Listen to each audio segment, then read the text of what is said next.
Good evening, everyone, and welcome once again to Red Pill 78, the corruption detector. I just had to tune into Hannity for a few minutes. I realized that he was going to be covering the next story that I planned on covering, so I guess it's a good thing that I checked it out. Because right here we have a story from John Soloman of The Hill. FBI email chain may provide most damning evidence of FISA abuses yet. Let's listen to this short clip from John Soloman, and then we'll check out the story. The big day coming up on Capitol Hill on Friday. That's when James Comey, the former FBI director, appears before Congress behind closed doors, the first time in more than a year since he's testified. And so much has changed in the Russia investigation. When he last testified, there was a lot of uncertainty about what the FBI knew and didn't know, what were the underpinnings of the case. Now we know so much more about it, and those House Republicans, before they give up control of Congress in January, are eager to have one more round of James Comey. And I'm hearing about a very important document that's only grown in significance in the last few weeks as lawmakers have learned about it. It's a long email string that was sent in between the FBI and the Justice Department in October of 2016. That's just before the FBI secured a FISA warrant to spy on the Trump campaign and its advisor, Carter Page. All right. Thank you very much, John. We appreciate that. Now that we've gotten a little taste of what this what this article contains, let's go ahead and get into the meat. So, just before Thanksgiving, House Republicans amended the list of documents they'd like President Trump to declassify in the Russia investigation. With little fanfare or explanation, the lawmakers, led by House Intelligence Committee Chairman Devin Nunes, added a string of emails between the FBI and the Department of Justice to their wish list.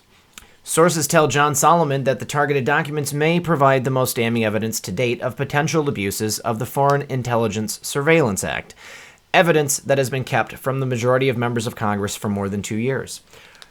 So, the email chain included then FBI Director James Comey, key FBI investigators in the Russia probe, and lawyers in the DOJ's National Security Division, and they occurred in early to mid-October, before the FBI successfully secured a FISA warrant to spy on Trump campaign advisor Carter Page for absolutely nothing, because we now know that Carter Page was actually an FBI informant. He was not a Russian spy. The email exchanges show the FBI was aware, before it secured the now infamous warrant, that there were intelligence community concerns about the reliability of the main evidence used to support it. The infamous Christopher Steele dossier, an amazing collection of rumor, innuendo, and trash. The exchanges also indicate FBI officials were aware that Steele, the former MI6 British intelligence operative, then working as a confidential human source for the Bureau, had contacts with news media reporters before the FISA warrant was secured.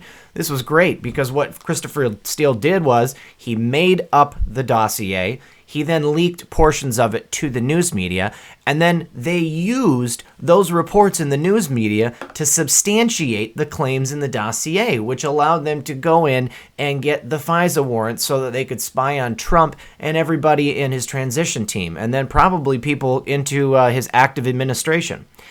The FBI fired Steele on November 1st, 2016, 2 weeks after securing the warrant, because job was done, on the grounds that he had unauthorized contacts with the news media. But the FBI withheld from the American public and Congress until months later that Steele had been paid to find his dirt on Trump by a firm doing political opposition research for the Democratic Party and the Democratic presidential candidate Hillary Clinton, and that Steele himself harbored hatred for Trump. And who was that? That political opposition group that was putting together the information? That was the people from my last video. That was CrowdStrike.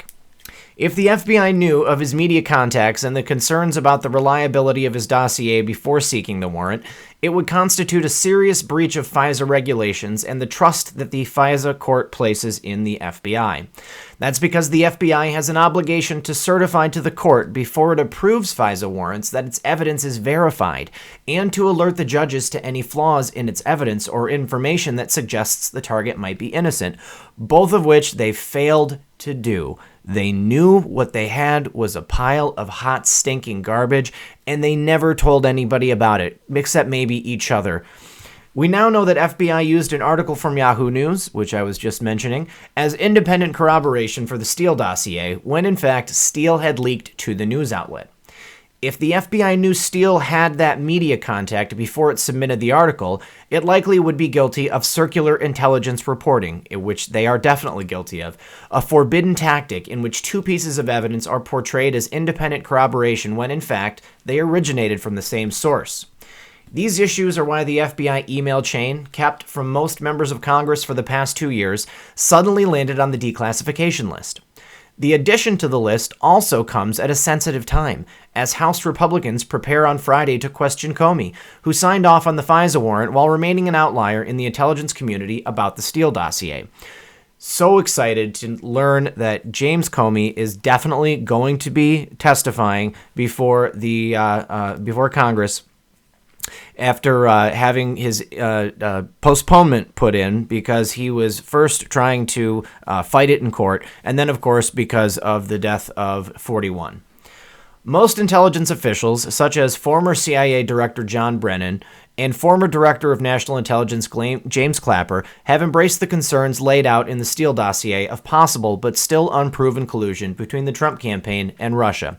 Here's a couple of real interesting articles. John Brennan and James Clapper, both two former Obama administration officials, both who lied before Congress and just acted with extreme malice to take out Donald Trump and anybody that was in their way from them, allowing them to fulfill their established mission, which was to keep control of the government and to keep control over all of us.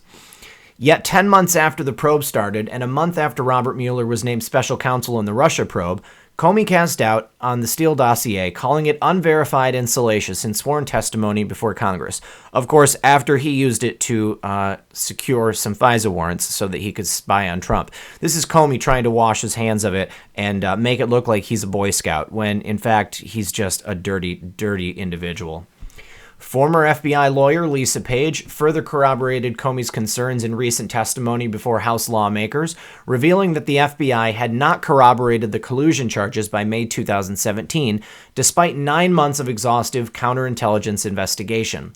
Lawmakers now want to question Comey about whether the information in the October email string contributed to the former FBI director's assessment. The question long has lingered about when the doubts inside the FBI first surfaced about the allegations in the Steele dossier. Sources tell me that the email chain provides the most direct evidence that the Bureau and possibly the DOJ had reasons to doubt the Steele dossier before the FISA warrant was secured. Sources say the specifics of the email chain remain classified, but its general sentiments about the Steele dossier and the media contacts have been discussed in non-classified settings. If these documents are released, the American public will have clear and convincing evidence to see the FISA warrant that escalated the Russia probe just before Election Day was flawed and the judges were misled, one knowledgeable source told John Soloman. Congressional investigators also have growing evidence that some evidence inserted into the fourth and final application for the FISA, a document signed by current Deputy Attorney General Rod Rosenstein, or as my boy Space Shot likes to say, Rod Nosenstein, was suspect. Nunes hinted as much himself in comments he made on Sean Hannity's Fox News TV program on November 20th when he discussed the FBI email string was added to the declassification request. The release of the documents will give finality to everyone who wants to know what their government did to a political campaign and verify that the Trump campaign did not collude with Russia during the election, Nunes said. As more of the secret evidence used to justify the Russia probe becomes public, an increasingly dark portrait of the FBI's conduct emerges. The Bureau, under a Democratic-controlled Justice Department, sought a warrant to spy on the duly nominated GOP candidate for president in the final weeks of the 2016 election, based on evidence that was generated under a contract paid by his political opponent. That evidence, the Steele dossier, was not fully vetted by the Bureau and was deemed unverified months after the warrant was issued. At least one news article was used in the FISA warrant to bolster the dossier as independent corroboration when, in fact, it was traced to a news organization that had been in contact with Steele, creating a high likelihood it was circular intelligence reporting. I think we all know that that's exactly what it was. They would stop at nothing to take down Trump. They would stop at nothing to make sure Hillary Clinton got into power because they knew with Donald Trump in the White House, Their necks were on the line. Their entire careers, nay, their lives were on the line. And the entire warrant, the FBI's own document shows, was being rushed to approval by two agents who hated Trump, Lisa Page and Peter Strzok, and stated in their own texts that they wanted to stop the Republican from becoming president. If ever there were grounds to investigate the investigators, these facts provide the justification. Director Comey and Deputy Attorney General Rosenstein likely hold the answers, as do the still classified documents. It's time all three be put under a public microscope. So this answers the question as to, exactly why Comey would not answer many things in public. Of course, they were in a public setting. It was classified stuff, but he knew that. And that's why he wanted it to stay in an open setting so that he would not be able to be forced to answer these questions. And then it goes to show why Rod Rosenstein did the same thing. He refused to answer many questions in the public setting.